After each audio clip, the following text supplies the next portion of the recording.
ভগবান কিন্তু একজনই, নানান রূপে নানান সাজে আমাদের পৃথিবীতে মধ্যধামে আবির্ভাব করেছেন।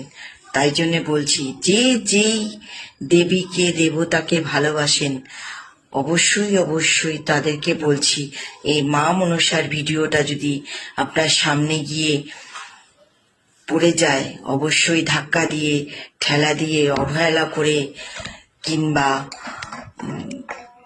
অহংকার করে ঠেলা দিয়ে চলে যাবেন না, স্কিপ করে চলে যাবেন না। অবশ্যই একটা কমেন্টে জয় মা মনসা দেবী বলে লাইক ফলো করে দেবেন। মা মনসা দেবী খুব জাগ্রত, উনি সকল ভক্তদের মনস্কামনা পূরণ করেন। ইনস্টাগ্রাম থেকে দেখে ওনার কাছে মানত করেন, দেখবেন আপনার মনস্কামনা পূরণ হবে।